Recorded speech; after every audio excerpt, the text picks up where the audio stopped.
start.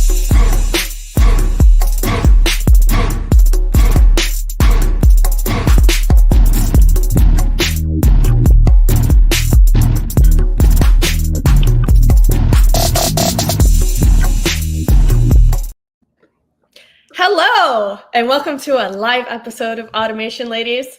I just, right before we went live, switched this from a OT Skatacon branded studio. I didn't realize that we had more than one branded studio in here, so that was pretty cool. But yeah, we didn't have any countdown music for that, so we switched back to Automation Ladies. But that makes me really happy. I also see that we have we had a viewer on YouTube. Sorry, we lost you. I guess I should stop with my overly just like word vomiting starts to these things. But yes, welcome to Automation Ladies. I'm your host, Nikki Gonzalez, if you've never joined us before. And my co-host below me, Courtney Fernandez. Hello. And our guest today, Ryan Treece, over on that side. There we go. Hi. And there is one viewer on YouTube. Thank you for coming back. Or maybe you're a new person. But we don't really have much of a YouTube presence or following. We just stream this now concurrently directly to YouTube because why not? We're already making the content. Right. And LinkedIn kind of sucks sometimes. So we've had to redirect people to go watch over on YouTube when we've had streaming problems on LinkedIn before. So yeah, thank you. If you are watching YouTube, please subscribe. That's cool. That's what influencers are supposed to do, or people that make content. Smash that like button. Yeah, my 5-year-old's teaching me this kind of stuff. Apparently, influencer is like the #1 wanted profession that kids want now. So colleges are introducing a lot. The fastest growing major is like social media marketing. Wow. Interesting. Yeah, I heard this on the radio on my local radio station recently. I don't know the veracity of this news or these figures, but I thought it was kind of fascinating, especially because this is something that I never, ever thought I would ever do or would ever want to do. But I also found out in my first job, I also said at one point that nobody grows up to want to be a salesperson. And that is apparently very short-sighted or narrow-minded. And I met someone there that went to college specifically for sales. But I was like, why did they not even offer that as a major at my college? Does it make it a legitimate profession? I don't know. But yeah, I'll with all of that said, I'll say Ryan and I are fellow sales engineers. Yeah. And we share some history there. So Ryan, why don't you introduce yourself and tell our audience who you are and how you got to be doing what you're doing right now with FreeeWave. And that's new, relatively new to me because I haven't talked to you in a while. Yeah. So yeah, we'll get into that as well. Yeah, definitely. Thank you, Nikki. I was fun fact. I was actually a sales major. I was a sales and business marketing. Okay. Yeah. So it exists. But I also did not want to be a salesperson when I grew up, for sure. But yeah, Ryan Treece. I'm at FreeeWave Technologies, Global Business Development Manager for our AI and data platforms. Prior to this, I worked at Keyence, Cognex, Telit, Banner Engineering, a bunch of the OT side of the house, doing predictive maintenance, machine vision, lots of factory floors, definitely. Also, I'm part of ISA, their smart manufacturing and IIoT division. Oh yeah. Yep. And so I'm doing the Edge and Cloud technical committee on that. So I think we've had a couple, where Jessica Morell was on the show before. She was on that committee, I believe, at some point in the past. Yeah, definitely. I've seen Jessica at ISA stuff. It's and then also nonprofit Industry 4.0 Club. We started that actually during COVID when everyone was online talking about how to do these digital transformations, Industry 4.0, all those buzzwords, right? So yeah, that's more of our friend Ann Wyatt. Yeah, she was part of that as well. Yep, exactly. So yeah, that's what I've been doing nowadays. Very cool. Haven't you been helping Anne like co-host some of her show or? Yeah, we did a seaon together. Definitely, yeah. Very cool. We should check that out. I don't actually listen to a lot of other podcasts. I definitely don't listen to my own. But I at some points I think I should I like to catch up on sometimes when I drive. Like I think I might be driving to Austin in January or February for the Industrial Marketing Summit. Oh, nice. And that's, I think the last time I binged podcast was when I drove to Austin for that this year. That's awesome. Well, I'll see you. So in you due and time. Anne will have an entire season for my drive. I'm excited. Nice. Yeah. Yeah, definitely. I'll see you in Austin. I live in Austin, by the way, viewers. So I'm there now. Oh yeah, okay. You've been there this whole time, or was that more recently? I moved there like 3 or 4 years ago. Okay, yeah. Yep. Well, I mean, that makes sense why you were able to drive down for Skate. Yeah. OT Skatacon. I wear this hat almost every day. So if you guys Nice. are listening on the podcast, he has the black hat with the pink lettering. Mhm. I will have to say it was a great pick. Yeah. Yeah, thanks for representing. Yeah, thanks. It was a great conference. It was I learned so much in such little time. I think I slept for like 1 or 2 days afterwards from in It a was good way though. It was a Yeah. good Thank you way, for the fire right? hose. Yeah, I liked it though, because most times you go to these types of conferences and stuff, and it's like very long, boring, and then I'll get excited for like 15-minute parts of these presentations. But this was like you took all the good chunks and all the gems, and then you condensed it, and then you just fire hosed us. It was awesome. So, that is exactly what we were trying to do. And Allie's mind is very much she kind of thinks like in lists in a lot of ways. And so she listed out the topics in the way that she sees them in sequenced in, the kind of OT world. And yeah, I've been on the other end of like Allie info dump fire hose things before, and it's just it's fascinating and it's incredible, and like I can keep up with most of it. But then yeah, like when you're around the people that info dump on you like that enough, you don't have to get it all at once, but you do get enough to totally be excited, and then you get to know the people well enough to be able You to just actually gotta remember who did the info dumping, so you can Yeah. exactly. Who did what exactly. Exactly. Yeah. And yeah. and where to reach them maybe, and that's something else that I think we are going to have to do a little bit better job of, was just like kind of keeping everybody communicating, or making it easier together. We had a lot in mind that we didn't get a chance to implement in terms of just time frame. Are we going to see you again this year, Ryan? Yeah, I hope so. I plan on seeing. Yeah, I hope this is an annual event. I really enjoyed it last year. So it is, and we are actually Allie's coming to Houston next week and to finalize our venue selection.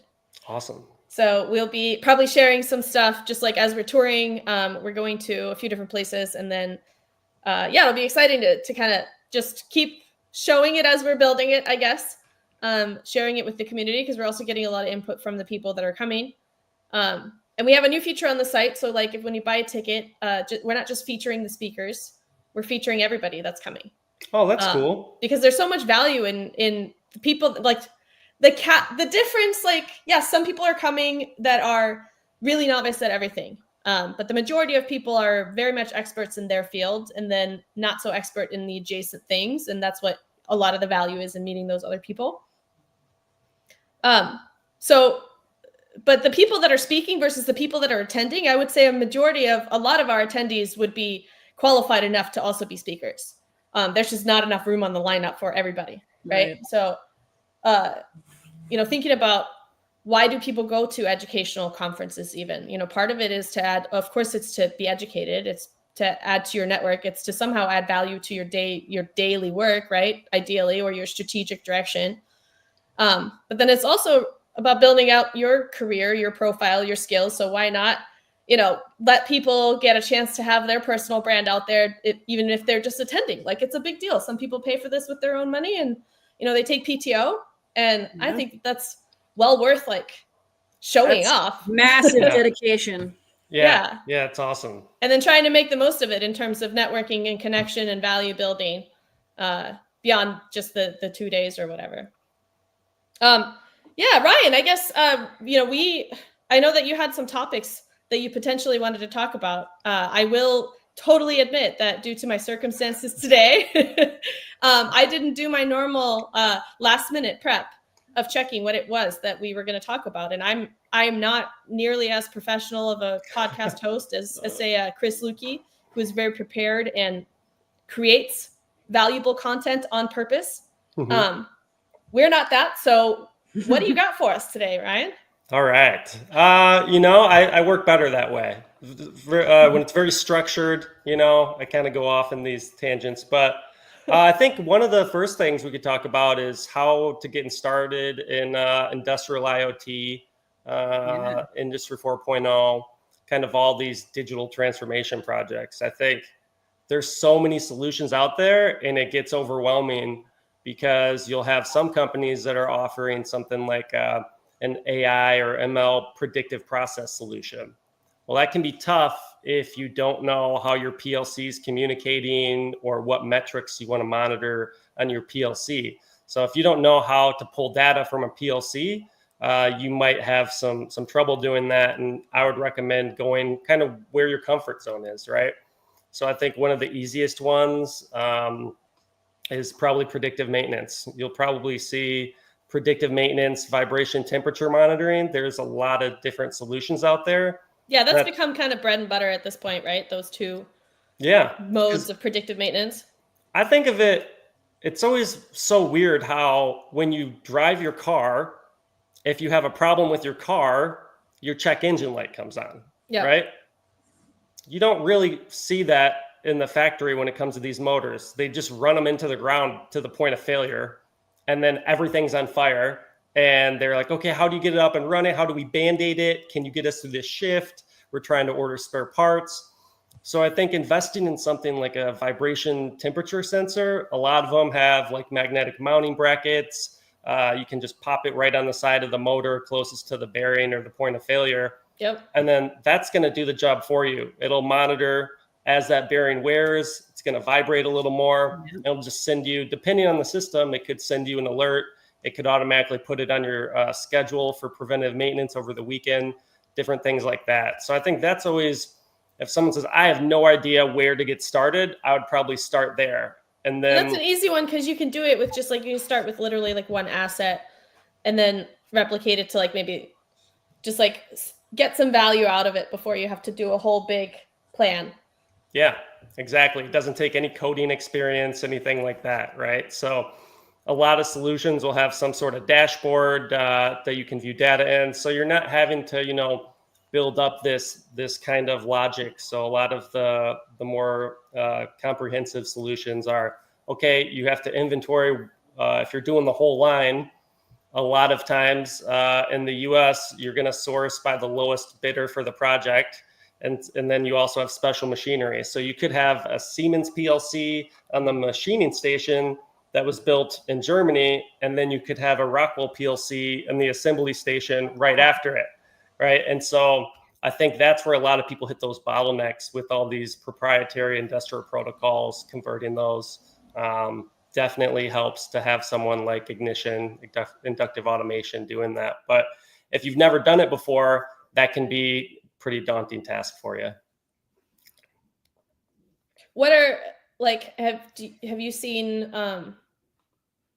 any like specific applications or done any cool factory tours lately where you've been either talking about that kind of stuff or seeing some in action? I haven't done much in the factory recently, but I've been, I guess you could say, in the cornfields lately or the farms. So okay. Yeah, so FreeeWave, we've traditionally been a 900 megahertz private wireless radio company. So we can transmit data up to 40, 60 miles, depending on the conditions there. So we run into a lot of applications for oil and gas we're pretty big on. But smart agriculture has been a fun one recently. And part of the problem that they're having is all of their machinery and equipment is in the middle of nowhere, right? And the most remote areas to have that kind of real estate to do the farming. So they're not only having issues with, okay, what kind of data are we pulling? And then which assets do we want to monitor? They're trying to think, how do we even get that back to our cloud? Because there's no cell tower connectivity. So it's always going to be a combination of cellular or satellite in that case. Satellite's still pretty expensive. Yes. But I think if you look at like a remote asset, you're going to have a few different boxes on it no matter what. So if you have a global solution going in remote areas, you're probably juggling multiple wireless carriers or MVNOs to try and get the coverage areas in these different places. So that's multiple cellular, probably 1 or 2 different dedicated boxes for satellite solutions. You're probably having something hosting like the actual AI or predictive maintenance solution itself. So some kind of industrialized gateway there. And then also a lot of times you'll see like an EWAN box by HMS just for secure remote VPN, right? Yeah. So if you start adding this up, right, here's single functionality little boxes. You have 4 or 5 boxes that go out on every machine and all these different combinations. So that's what I've been kind of, we've been working away at on FreeeWave for probably the past 6 months that I've been here, is how do we make that easier for everyone to deploy and manage and things like that. So yeah, how do you guys do that? Good question. We're still figuring a lot of it out, right? Okay. So I think part of it is we're noticing challenges. Like we've had customers who have LoRaWAN in the field, and they're seeing the actual crops are causing noise with the RF antennas. So so we're helping. That can be some antenna issues. We'll look at that. We partner with a company called Velocity IoT, and they have a group of companies that they work with globally so that you can remotely manage it via a web portal. So you can activate, deactivate, all that just clicking through the web portal, and it can show you kind of a map of that stuff. So I think that's been a lot of what we're doing there, is just even consolidating the amount of cell phone carriers people are using. And then on the satellite side, we've worked with Viasat, and we'll actually take like a Modbus based sensor, or we'll convert like an analog sensor to Modbus and connect directly to the satellite terminal. So you're not having to have that piece of IO in between like a PLC, or we're removing the cost there. So we're really trying to consolidate how many boxes you have to buy, manage, and deploy out there. Yeah, that seems like a good move. And I'm assuming that there's a pretty decent market for that, because I've actually been, my first job as an intern for my dad's company was when I was in middle school.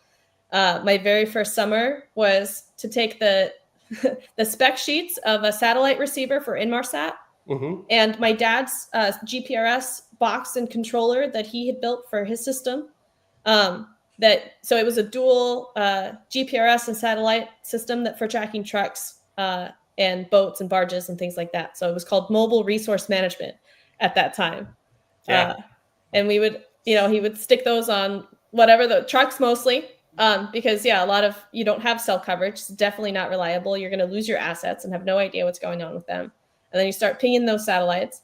But the satellite receiver was like, it was a hefty thing. I'm sure they're a lot smaller now, but still you end up with a lot of hardware.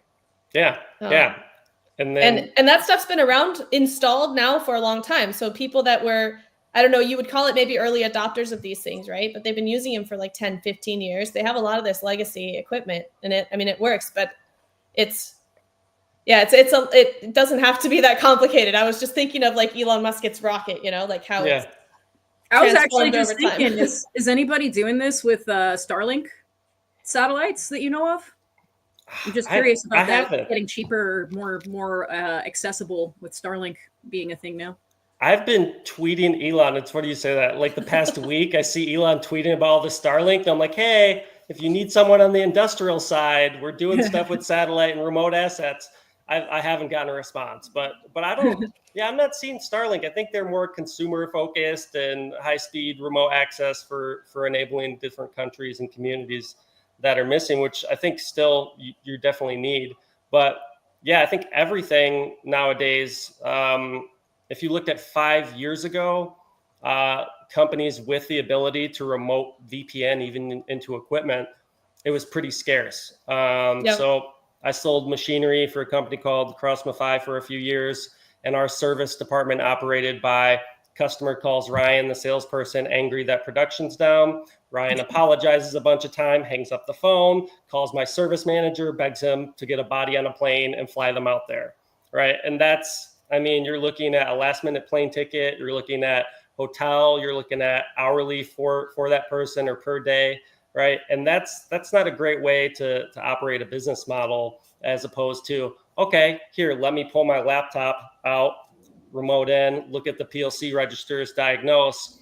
And even if they can't fix it remotely, now when they go to fly there, they have they're more informed, right? They're able to see, okay, I'm going to bring this tool, I'm going to bring these different things, because if you don't know, you're flying blind.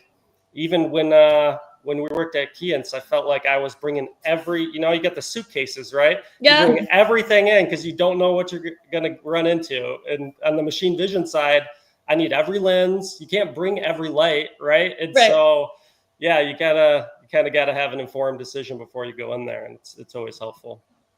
But yeah, that birthed my life's motto. Of everything, the answer to everything is it depends. It depends. It depends, right? So, how much does a vision system cost? Ooh. Oh, yeah. Varies widely. Yeah. Yeah, but then I found you can't ask me a question that I can't find some, nuance to the answer to that, because it depends on the circumstances. Well, you got to give like something, right? You're like, will it work? Well, how much will this cost? Well, like, are you just buying one to put it on your shelf? Like, what are you doing with it? Yeah. And part of me is like, well, I'm one of those people that I love, price transparency. I don't want to have to go through talking to 5 different people to get a price to buy something, and it's not like, so I guess it's conflicting in that sense. But doesn't mean that you can't like have some ideas, and some things are just concrete and other things are not, for sure. Yeah. But I actually forgot, since we were recording earlier today with Caitlin Young from Ice Controls. And this time we're actually live, and I kind of forgot that we usually talk to our community members and audience and bring on comments. And you, especially Ryan, are somewhat known in our community from the people that have been involved with OT Skatacon, stuff like that. So if you don't mind, we'll take a little round to say hi. We've got hi, Hank, and the junior board of directors. I heard you guys are coming to Automate, and I'm stoked. Yeah. I'm so excited to meet you guys. That too. We also have, Varun. Hi, he's in Austin, so he'd like to meet up with you, Ryan. Yeah, let's connect. Great. And me when I'm in town. Absolutely. This is what is so cool about doing this show, especially when it is live, because just like I was saying about like the people attending OT Skatacon are just as important as the speakers. Like, this show is not about who is on the screen. It's about the conversations, and then we wanted to have them so that more people could hear, I guess, or participate. And it's just really cool that people actually do participate. So thanks. Hey, Michael. He's got the gray and purple hat. Yeah, dude. I love that color scheme. It just doesn't fit me. Allie is so good making hats, but there's definitely different hats for different heads. That hat was not for my head. No. I have a pink one that I love it, but it looks strange for my head size, like the shape of it. I feel like I've got like a bucket on top of my head or something. Oh my gosh. Doesn't quite work. Are you keeping the cat logo? Oh, for sure. Yes. Yeah, I mean, so there is a specific cat, but he's just kind of like the one version, and then there's just every kind of conceivable like purple cat that Albert can come up with, or AI, or really anybody else in the community. Like, take it and run with it. Microsoft Designer. Ask AI to make you weird pictures. So Hank says, yeah, Starlink is up and coming. Exactly. I think they're doing a great job in remote areas, but they are really focused on that consumer. And I know like there's a lot of things that are different between IoT type connectivity that you need, the type of messaging, frequencies and amounts and things like that between like consumer and commercial use. Well, my question was actually more on the reliability of the connection, because there's some customers that are like, this cannot go down. Yeah. Well, then you have to have redundancy with because even satellites, even Starlink will have dead zones. Yeah. And that's when they like line up in a certain way in the geography, and there may be mountains or whatever, but there can be like short snippets of time where they don't have coverage. Yeah. We've seen that too, right? And just with any kind of infrastructure, you're going to have certain weather conditions that it might not be ideal for it. And so that combination is they have gateways now actually with cellular and satellite built into it. And then you can do an automatic failover, right? So if you want to go with cellular and have it run on cellular all the time, then if the local cell network gets too congested or goes down, fails over to satellite and vice versa. So yeah, it's getting easier. Yeah. So I've kind of stayed away from these. That like having been in IoT for so long, like I kind of got tired of like it becoming all of a sudden a thing, and like it wasn't all of a sudden a thing, and then the Industry 4.0 and stuff, and I just like, well, I don't know enough about it to say anything about it, so I'm going to kind of stay out of the fray and just focus on kind of what I know. But now it's like, okay, you can't really just ignore it anymore. And now that I'm, focusing on more things towards the future, it's like how you can't look at the future and not be the part of it, right? Yeah. The data, the AI, the connectivity, as much as we want to keep in touch with and stay close to the ground, right? Which is why I think like the ethos of the OT Skateacon is kind of like, let's connect all the levels together somehow in a community. So it's not like insular echo chamber communities of people only on the same level. Yeah. But now I'm interested in this stuff like a little bit more. And so I think I want to have more conversations about them, and I'm more open to, hearing about it. What's your kind of take on where we are with it in terms of, you've been around it for a long time too. I think it's finally maturing, and I'm pretty optimistic. So like I mentioned earlier with the remote machine connectivity, right? I think that you see a ton of startups that started in 2020, and I think a lot of those went away. Yeah. All the hype ones, we got seed money, we're going to find this. But I'm seeing a lot more people who have a core business product, whether you're a machine builder or an insulin pump manufacturer. A lot of people, it's becoming much easier to have the tools to build a remote cloud system, integrated sensors and things like that. So I think it's going to kind of continue to take off over the next probably 4 to 5 years, and we're going to have a even more connected kind of industry here. Yeah, absolutely. And then on the flip side, that terrifies us all is the cybersecurity. Yeah. Like the casino that got hacked through their aquarium sensor. Yeah.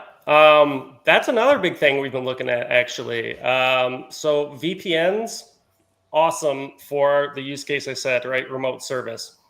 But the problem with a VPN is you build a castle wall.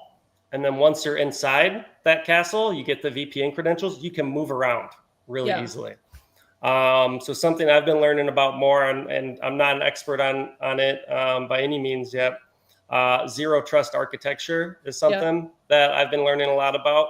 And that gives you what they call least privileged access, I think it is. So basically you have no permissions, right? So you can't even see the assets when you're on the network with zero trust. You can't scan, you can't port scan, you can't do anything like that. So it's a software solution that verifies the transactions and interconnectivity once you're on the network still. And so I think that is going to be huge, actually. The DoD has, I think it's a mandate, actually. They gave some reference architecture and things like that. There's documentation online. But yeah, because you'll see them go in through a legacy sensor or something that people probably forgot about, right? Like you said, an aquarium sensor. So there's these legacy systems that people completely forget about. They do this one simple task off to the side, and they don't pay attention to it because it does its thing. And I think that's the biggest vulnerability in these places. Yeah, I've been trying to think like whether, because like there's a lot of attack vectors that are just not even about the technology either. So it's kind of like a lose-lose or situation. Like you just got to move on with it because you're not going to stay safe by not connecting, anything. But at the same time, you have to figure out how to do it and minimize your risk because there's just always going to be that risk. So like, don't assume that you can be safe. So have all of your, to quote badly, our cybersecurity speaker, Ashley Van Hosen, there are two types of companies, ones that have been hacked or ones that will get hacked. So you better have an OT specific incident response plan to make sure that you know what you're going to do when it does happen, and not just from your finance and accounting and, your operations standpoint, or your other stuff, but like your OT stuff. So how do you keep your line running? Okay. So we have some questions from the audience. This is cool. Lou asks, where can you find success stories or example of where Industry 4.0 has shown value other than the obvious Google search? Yeah. Any suggestions? Google's too good. How am I supposed to outdo I'm gonna get better Google? than Google. How am I going to outdo Google? Lou, you're setting me up for failure, man. It's good to see you. I think it's going to be if you want something outside of predictive maintenance, process predictive, things like that, it's really going to be tailored to your business model and your process. I've gone into tons of automotive factories, and someone making a front bumper on this assembly line is making it completely different than maybe the plant next door, right? So I think the key thing is understanding what kind of those metrics are important to your individual process, and then finding a way to just monitor those and provide that actionable item there. So it's tough to outdo Google, but if there's a lot of it is just monitoring data points and then sending alerts and automating that part of it. Yeah, that's a good question, though. I think, we've been talking about this a lot lately in a lot of different conversations that I've had. It's just really challenging to get case studies in our industry because so much stuff is under NDA, and every company considers what they're doing a competitive advantage. And so us as solution, and I say us, right now I identify myself as a systems integrator with PCE, but it's hard to be able to talk about what we do while not sharing too much, while making useful information for other people. It's a real challenge. So maybe places like ISA presentations, do they have real case studies that they ever talk about or share, or these kind of industry groups? I'm sure that there are some that have actionable case studies available, but maybe we'll try to do some research and drop a few links or something. I know manufacturers are usually happy to publish case studies on their own websites. So if you know a manufacturer of an IIoT product. Oh, you mean the manufacturer as in, the manufacturer of the IIoT devices. Yeah. I'm thinking UR has case studies on people who use UR robots. So if you're using an IIoT device, that company might have a case study on people that have done so successfully. I haven't looked myself, though. Okay, I'm having some ideas here. If there isn't really a good place for curated case studies just across manufacturers, not to have to go to individual websites for that. Okay. Yeah, most of the ISA stuff is a good resource too. Yeah. They have a monthly magazine that goes out, in Tech Magazine, and actually it's another great reason to get involved with ISA. So I think it's a little over $100 a year.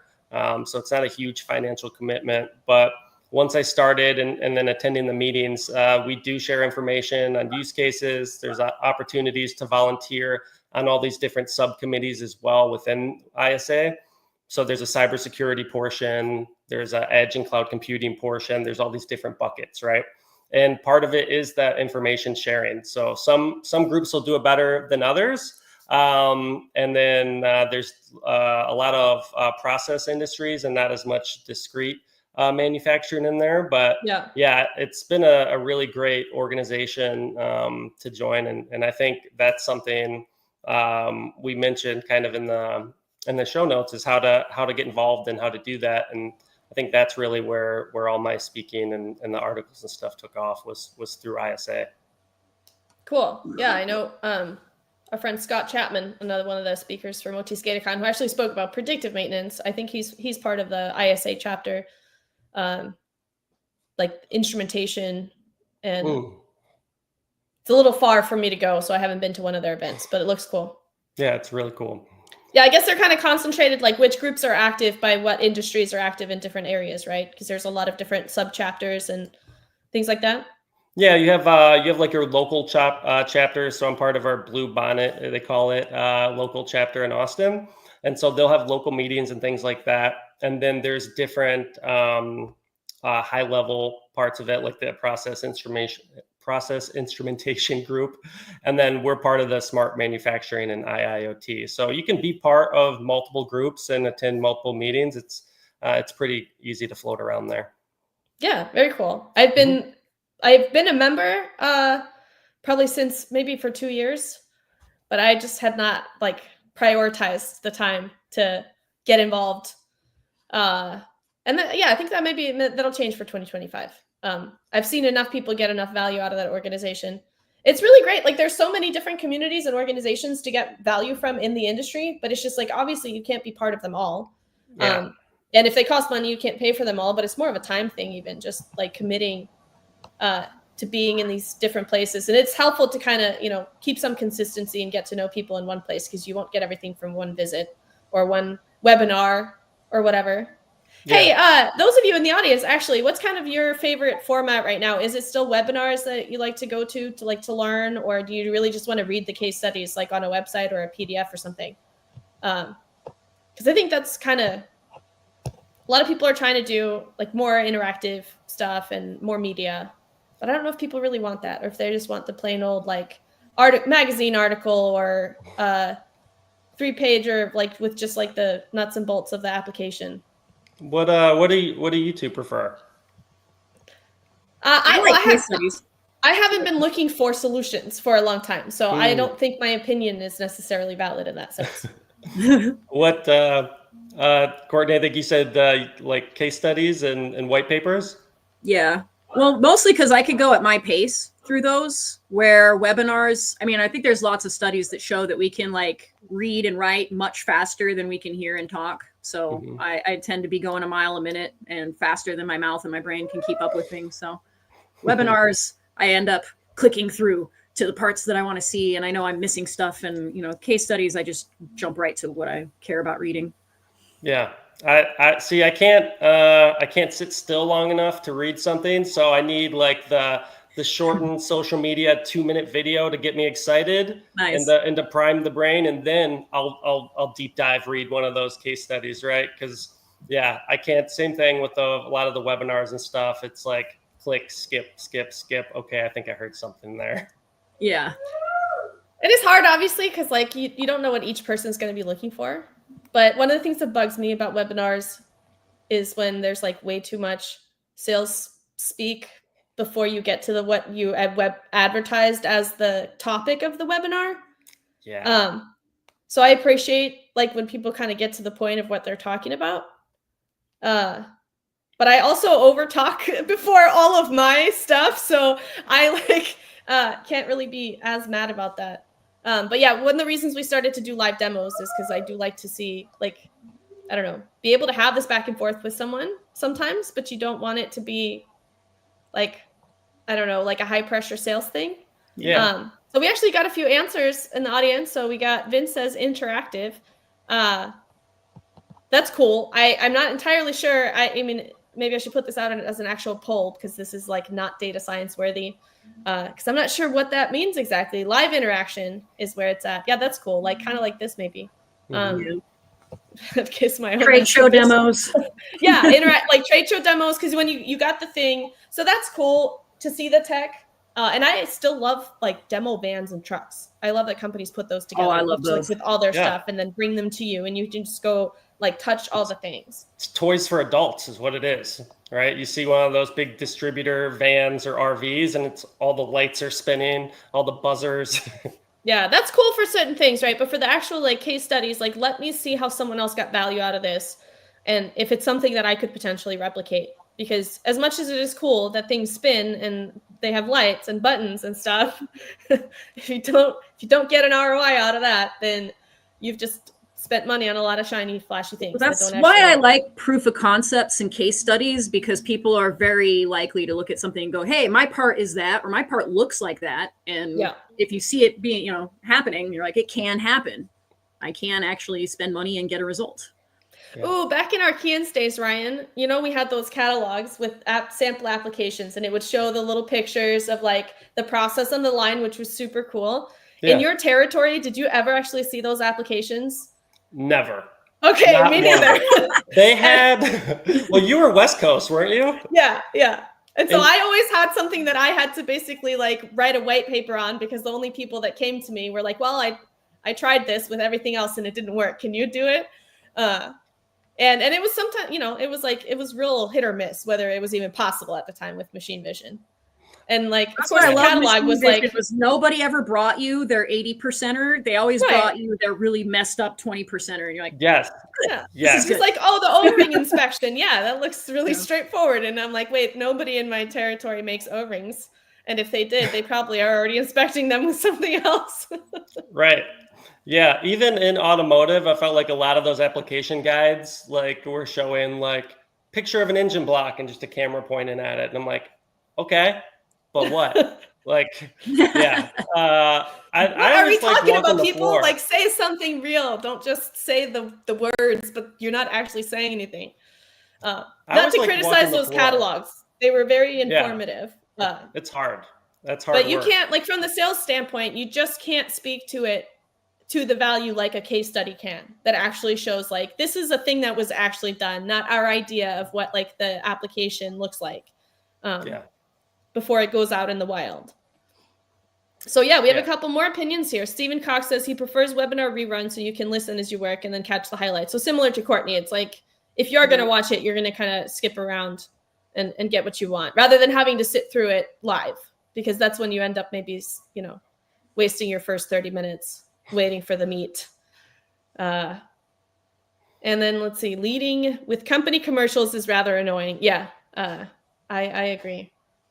Yeah. Depends on what I'm looking at and time factors. That's true. So there isn't, you know, one kind of content to rule them all, because I can tell you when I'm scrolling my phone, I want a different style content than I want when I'm like looking for something specific. Like I have a project on my plate to digitize something at my plant, and I'm going to go look for specific examples that are similar to what has been accomplished in my industry to have the best chance of success of actually architecting something and contacting vendors that are going to do something that works. Yeah. If I'm looking at like a network architecture, I don't want to hear someone on a podcast talking their way through a network architecture while I try to build it in my brain, right? I can try it, but yeah.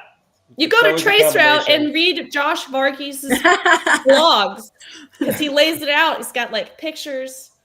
Yeah, I like his content. I've seen his stuff on LinkedIn. Yeah. But yeah, there's different forms of content for different things. So the answer to that is it depends. Oh, we've got made by an application engineer too, because some of the companies have applications engineers dedicating like 20% of their time to making videos or white paper docs on how to use things. But that's a great practice, and I think all of them should do that. Like, you need to go update your YouTube videos. I have rescued myself on multiple projects with a 5-year-old YouTube video with an applications engineer that's not even with the company anymore. But you know, that kind of video has rescued me. And I honestly, and I think brands have short sold the value of that type of content, because it is evergreen. If you can think about anything that, you know, it's not going to be flashy and get millions of views when it comes out. It's just going to be one of those like handy, sturdy things that, you know, like people that used to look in the manual, now people Google and YouTube, and it's like you want them to find a how-to or this, you know, thing for your, even if it's like, you know, a couple models old. But again, ideally you keep it up to date and you produce fresh as often as you decide that you need to upgrade your product. You should decide to try to upgrade some of this material. The menus have moved around since this video, but the option is still there somewhere. Yeah, exactly. I think a lot of people want to do it themselves, right? They don't want to go through the support. They don't want to do this back and forth. They don't want to go through this troubleshooting tree with someone. They'd rather look at a YouTube video, skip to where it is, and then watch, okay, they clicked there, there, and there. Where are those menu buttons on my screen now? I always appreciate why is mine gray? That's always my favorite. Yeah, I really want to encourage. How come his isn't gray? All the engineers out there, that if you've ever felt the itch at all to produce something that would be valuable to other people on a mass scale rather than just one-to-one with your customers, which is, I know where you're comfortable and you provide so much value to those customers or your sales folks or your internal customers, right? That it would just like, it would be so cool for the industry to get that one-on-one value out to the rest of us, even if we weren't so lucky as to meet you face-to-face and get your help. It is actually something that like back like 3 jobs ago, I was trying to get people to do. as a salesperson, because I wanted to not have to bother a sales engineer and get their time and get something booked just to get a quick question answered that I knew that they had already answered for someone else before by showing them how to do it in the software, right? But I understand it's like, it took me a really long time to feel comfortable doing this. So not everybody wants to be out there. But dude, just don't even worry about it. There's stupid people out there, but like there's so many more cool people that are just going to appreciate what you do. So yeah, people in our community are sharing. Michelle, thank you so much. She's got a link to an oil and gas use case. Oh, yeah, awesome. So I guess, okay, well, we'll try to see where really these valuable use cases exist. And if they don't have a place where they exist, then maybe we will be stupid enough to try to do something about it. Michael says he just wrote a couple white papers. Yes, that will be on Mastal Technologies LinkedIn next year. And I'm sure they'll be housed on their website as well. Very cool. Yeah, this is a guy that came to OT SCADACon. He has worked for some of the best integrators. He's got a wealth of experience. And I hear great things about people that have worked with him. So I assume that he has great technical knowledge to share. Karaoke night, yeah. Great at karaoke. Lots of talents. Yeah, great. So I'm glad. Thank you guys for interacting with each other in the comments. That's really like, there is not a formal community to this, but we're there may be some more opportunities for that in the future, but I think this will always kind of live as a free form community of those that just choose to be here and interact with the other people that are here. So Ryan, when we first talked or reconnected after finding each other on LinkedIn and realizing that, we had worked together at Keyence, you had a journey. We connected on a lot of things. Yeah. And I think our friend Jim Mayer with the Manufacturing Culture podcast may or may not have been brought up because I think we both had conversations with him as well. How is your career progressing as you see it in terms of like the company culture and the growth, your like maturity in your career? Are you seeing like big changes or? Yeah, it's been fun. I've always just tried to learn as much as I can at every company I've had. I think that's been kind of my passion. And I always say I'm a terrible salesperson, but I'm more of a teacher, right? So I'll talk to the engineers and I always ask why. Why isn't this working? Because the customer's asking me why. Why isn't it working? No, that's not a real answer. Why is it really not working? Right. And so I think I've done that over the years as much, and I've just continued to focus on sharing that information with people.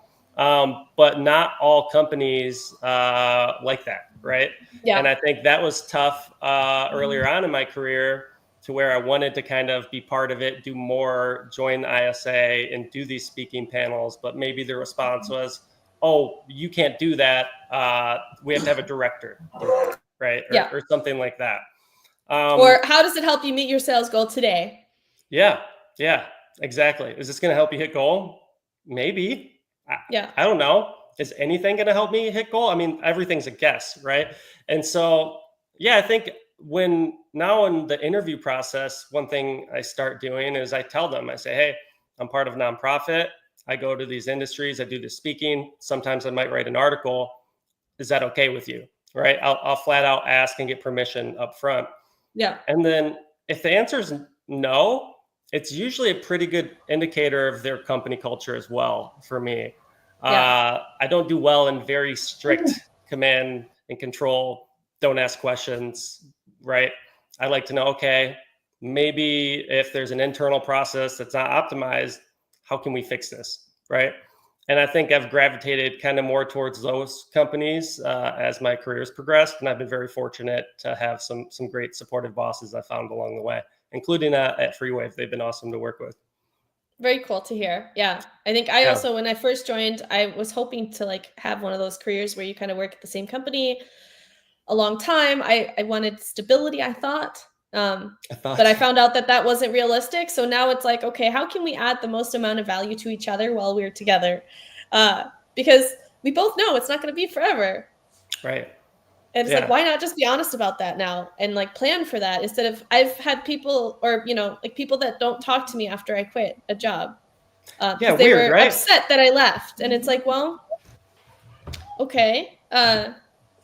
And then I have seen companies now that have policies that are literally like, hey, if you're going to leave, like we'll pay you extra for the last month, and just make sure we do a great handoff. And, hopefully if we really liked you, we might see you again later after you've gone and grown and flown. And, like when you onboard somebody that used to work for you, there's so much that you can shortcut to, that I don't see why companies don't see that kind of thing as more of an asset nowadays. Like just being able to be a little bit more realistic with people than command and control, like you said it. Well, I think it's very short-sighted, right? Because if you let someone come back, then there's this like insecurity that maybe more people will leave if they see we'll take them back. It's like a toxic relationship with the employer, right? And so it's very, I don't know, self-conscious. I don't know. Yeah, right. These huge corporations having these policies, right? And I like how you mentioned when I leave a company, I think that's part of a huge indicator of I have people that genuinely reach out and it was awesome working with you. Best of luck, because I always try to support people. I don't support companies, right? And so when I'm working with someone, customers also like follow the people. Exactly. In our industry, especially, like controls people, salespeople. Like I don't know how many customers I've sold to for multiple companies just because they liked me and they wanted to know what I had for them at any given time. We were just talking about this. Yeah. And trust me, I will continue to recommend my previous employers if I still believe in them, right? To those customers, and then my new customers, right? If I happen to think that they could use what I used to sell or what my, former company used to do. Your employees are a huge like networking tool if they leave you, if you empower them to do that. Yeah, and how you leave that is the biggest indicator, right? You could have an awesome company while you're there, and then if you're, on the way out, they're rude. That can kill. You're going to have more conversations openly about that company, and it's going to be viewed as less biased than the people who are currently working there, and their livelihood depends on the reputation of the company. And I don't think that gets said enough. But I think that's another thing as you progress through your career, is you kind of find those people who support you. And I think I read something or heard something, and it's something along the lines of keep people in your network who will bring your name up in a room full of opportunities. Yep. Yes. And I always like finding specialists, for each of these different things in my network. And I almost always, if I run into a problem, like, you know what, not me, but I have someone. You need to call her. You need to call him, right? Whoever that may be. But I also noticed a lot of people aren't doing that, right? It was almost always a one-way street. Or I would do that, and then I would hear like weird feedback from the customer or something, right? And so I think finding those people that you trust, that one, they know what they're doing, they're an honest salesperson, they're genuinely going to be there to help.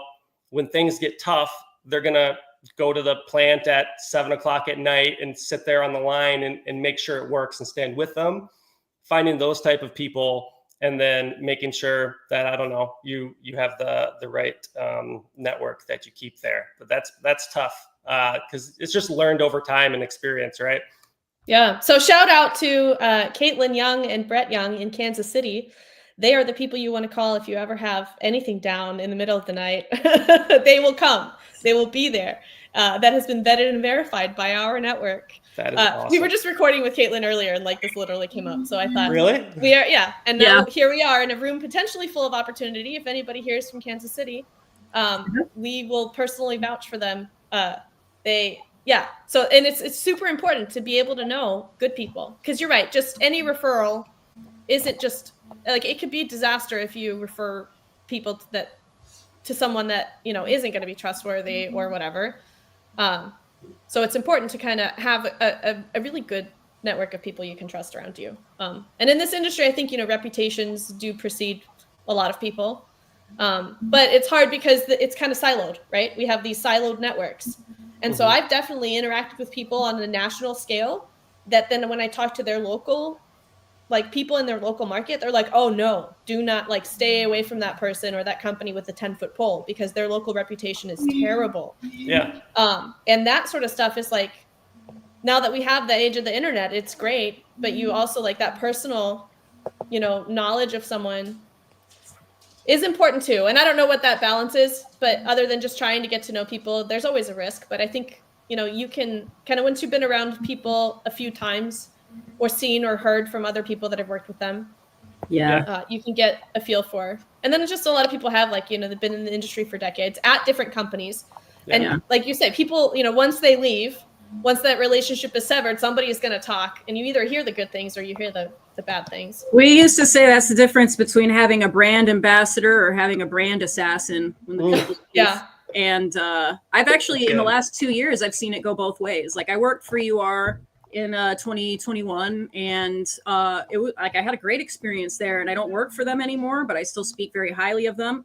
I consider myself a brand ambassador, and I've seen another company that just like did people so dirty that not only will I not like recommend your product, talk about your product, integrate your product, I won't do business with you like at all. Not the employees of the company. Like there's some employees of the company I'll still talk to, but the company as a whole, like all these employees have bad things to say about having worked for them. And you know, that stuff is detrimental in our industry. Oh yeah, and people do talk even though they don't do so publicly because nobody wants to be sued or, you know, anything like that, right? And we do receive, like we received somebody on our team received a request to take down one of our posts a while back.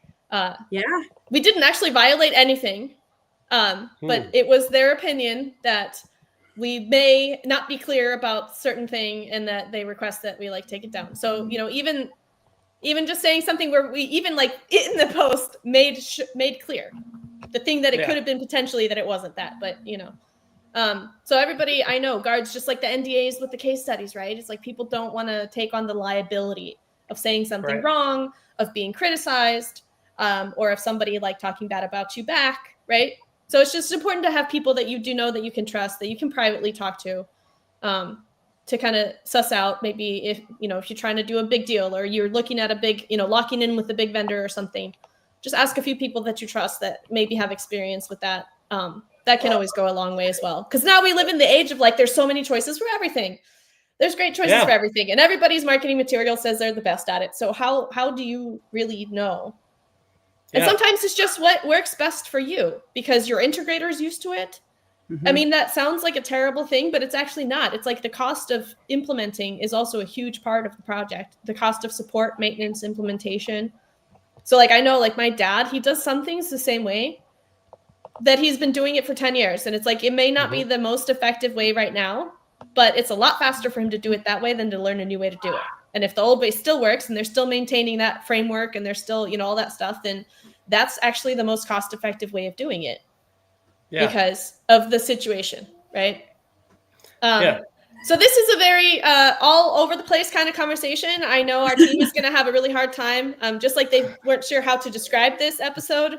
So what we probably will end up doing is have some AI listen or, you know, read the transcript of this episode and decide for us what the heck the topic of this call was or this show, other than interview and fun discussion with Ryan Treece. But Ryan, I will now ask our only other kind of structured or scheduled question, which is give us, where can people follow you? Where should people get in touch with you or your company if they want to learn more about what you do or your solutions or any of that? Plug what you want right now. And then where can people expect to see or anything that they should expect to see like coming up from you? So shows or things you're excited about. That other people might get excited about as well. Ooh, good question. So follow me on LinkedIn, send me a message. I'm pretty responsive. I'm there. FreeeWave.com. We have a lot of good documentation for some newer stuff. We're doing a good job updating that. And yeah, keep an eye out. We have some new hardware coming out.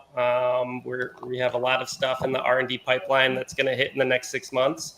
And so I can't talk about a lot of it, but I promise it's going to make everyone's lives easier and more simplified. So I would keep an eye on those. Well, Ryan, we'll have a guest profile on automationladies.io. That's our website. You can also like leave us voicemails there. Nobody does, but I'm always waiting for the day that somebody leaves us a voicemail. I'm doing it. You can also apparently buy us a cup of coffee. Us a coffee too. Yes, you can. But Ryan will have a profile on there, and Ryan, if you ever want to update us with new links that you want to include there, you already filled it out. So there will be like, if he has any social media handles and stuff, you can go to his profile from the episode on the website and check it out. But we really encourage you, if you're listening to this, if this didn't turn you off too much, you can be a member of our community. Everybody's pretty chill, and they just want to hang out with other people that want to talk about automation, IoT, this kind of stuff, and not have an ego about it, and just hang out and learn from each other, that sort of thing. So thank you guys for joining us. We do have a YouTube channel. You can subscribe to that. Otherwise, you're probably seeing this on LinkedIn, and we should be seeing you again next week live after Ali comes to visit Houston to scope out and finalize venues for OT SCADACon 2025, which is, tickets are live. So tickets are the cheapest they're ever going to be right now, aside from maybe like a holiday sale for Christmas or something. But they will go up next year. So please, and we have limited seating. We sold out last year. We are increasing it a little bit in size this year, but we will probably fill up. So we'd be very excited to see you there. Ryan will see you there as well. Yep. Unless something crazy happens, we will make sure that you're there. So thank you everybody for joining us. Maybe see you next week. And I hope you have a great rest of your Thursday and rock the rest of the week. Bye. Thanks.